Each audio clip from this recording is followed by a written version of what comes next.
Yeah, what's poppin', man? I'm back. Well, come back and just piggyback off this shit right here. But I guess this is gonna be session 7, right?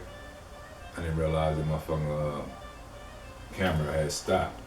But anyway, so let me see where I stopped at. So this to make sure I capture what, because I don't know when the damn thing stopped, right? So number 2 didn't want to face the same dilemma that number 1 had faced, so creator divided itself into 6 equal individuals. 6 equal. So remember, number 1 creator divided this up only 25% to make the second creator. But the second creator is only 25% of what the number 1 creator is, right? So then he divides himself into 6 equal individuals. So he didn't divide it lesser than, he made sure all of them was equal. So the number 2 divided itself into 6 equal individuals. And they quickly set out to develop this corner of the universe into their very own. Into their very own version of what the rest of the universe was like.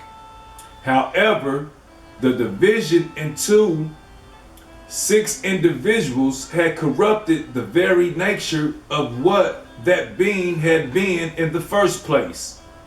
And the result was a galactic society of miscreants, elites, who care none or not that division has separated more than just number 2. It deleted key bits of knowledge and understanding from the consciousness of the whole universe, conscious, subconscious.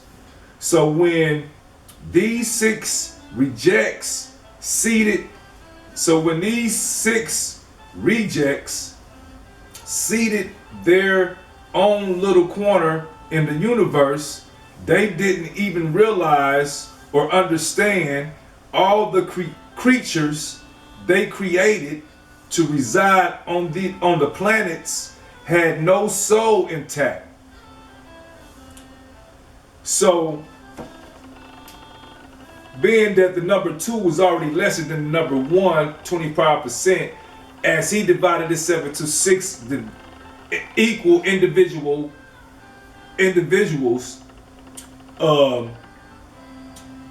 he had corrupted the very nature of what he had been in the first place. And then the result was a galactic society of miscreant elites, who cared none or not that the division had separated more than just number 2. It deleted key bits of knowledge and understanding from the consciousness of the whole universal conscious and subconscious.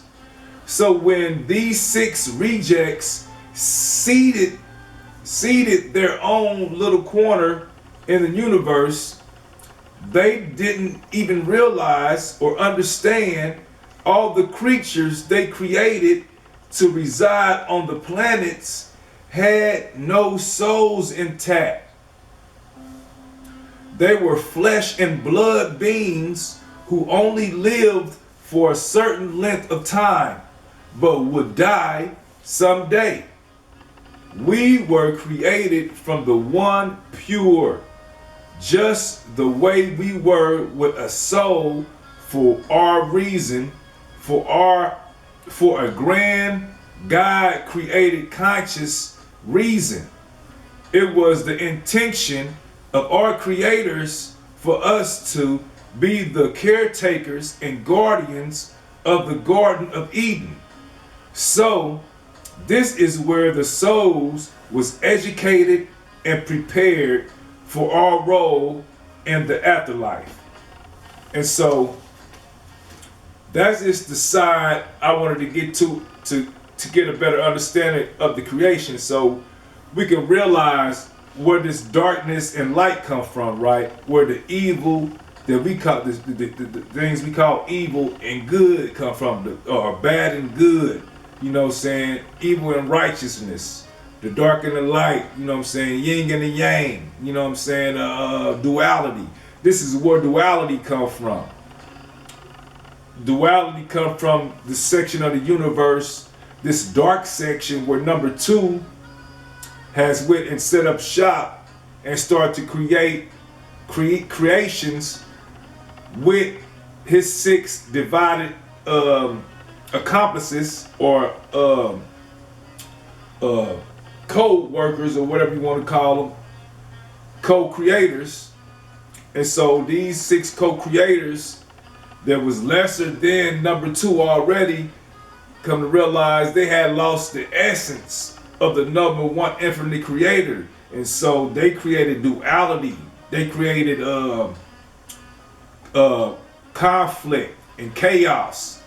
They created free will also though. And so that's where all these things, these negative side of the Godhead come from. And so it's a part of the Godhead. It's a part of the number one infinite creator. But number two lost their way because they lost the essence, the pure essence of what it was in the beginning. And so this is what creates these demons and these negative entities that we know today as, you know, ghosts and devils and demons and stuff like that, right? And so when I go back over here, so throughout this physical chemical process, the Godhead in the expansion phase differentiated itself into units of consciousness, which later became known as souls. These original souls, called the founders, which are these representing as this source of information written, the founders were the original sparks of light. The original sparks of light. So the founders was the original sparks of light. This was the Godhead, the number one original creator, creating over here, while number two was over here in this dark side. So these was the first sparks of light that came from the creator that he differentiated from his self. And so the founders were the original sparks of light that were showered out from the infinite source during this expansion. Our individuality began approximately 1 billion years ago, and they went forth to explore the creation. They found the creations. They found millions of planets in their early stages of development, including Earth, and they remained in the form of sparks. Although actually to us they would look like large blue-white stars, due to these souls' relatively rarefied level of vibration compared to the vibratory states of those worlds, they were unable to experience life directly on any of the worlds. Therefore, these souls would simply overlight or hover above the atmosphere of these worlds and observe the chemical processes taking place. At some point in the distorted time-space continuum, they decided to embed a tiny part of their selves into the evolving worlds in order to experience them more directly. So these souls, these first souls known as the founders, couldn't experience these worlds yet because they was in a spiritual form, in an energetic form. And so all they could do was hover, like this light right here, hover over you know, these planets and this watch and kind of observed what was taking place. And so to do this, these souls created a multitude of energy patterns, precursors to what we call the DNA molecule. We would call these precursors light pockets or light packets of conscious energy. These light packets were able to descend in vibration down to what is called the 9th or 10th density. At this point, they were able to create intricate configurations of light codes which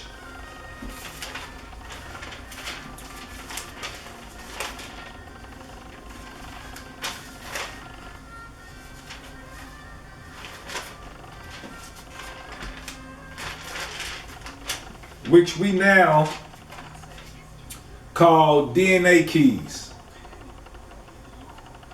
These DNA keys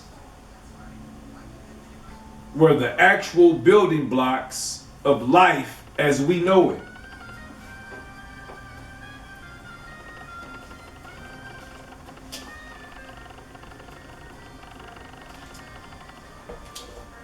They then desensified the keys down to what they call 7 density. The first level of the actual DNA codes. Now, as 7 density beings, they were able to finally experience this expanding universe directly as inhabitants of evolving worlds. They scattered their seeds throughout the universe, going to many regions of the ever-expanding galaxy. Okay.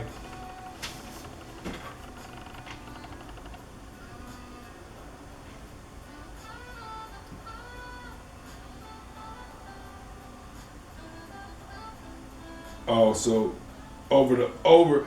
they scattered their seeds throughout the universe, going to many regions of the ever-expanding galactic cluster.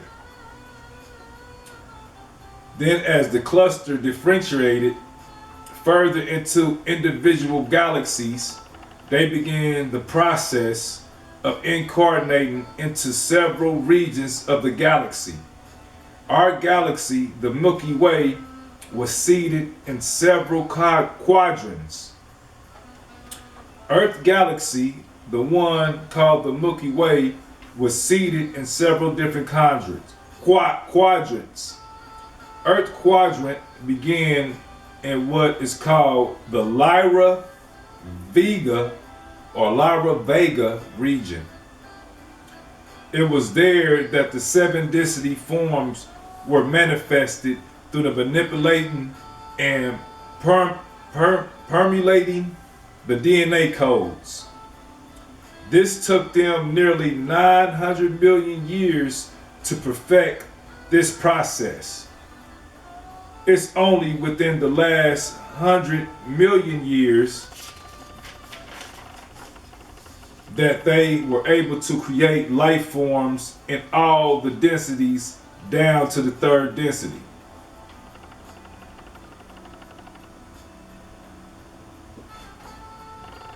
All right, so this is where we get to talking about the spirits actually being able to physically manifest themselves down here. And so when we talking about that, it's talking about like, there's nothing here yet. Garden of Eden ain't even here, you know. And so they just now coming down here to see what's going on. And so the process of differentiation is difficult for most Earth souls to comprehend. Think of it as cellular division. Each cell that divides from a parent cell becomes an individual cell in its right. just as powerful and creative as the parent cell, if not more so. Each 3D, 4D, 5D, 6D, 7D being that fragmented off from our parent selves, their 12th density core become a sovereign being or a whole and complete soul.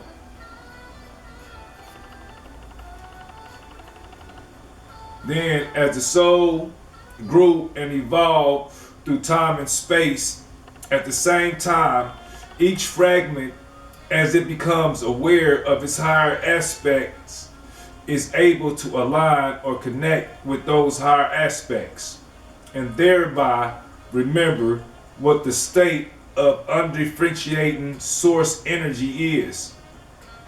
Like in essence, each fragment of themselves is intimately connected to their core, and their core is intimately connected to the Godhead.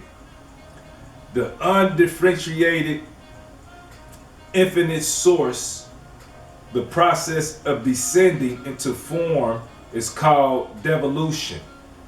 An aspect of the Godhead, us become more and more differentiated and extends itself outward into lower and lower densities, actually becoming more and more dense.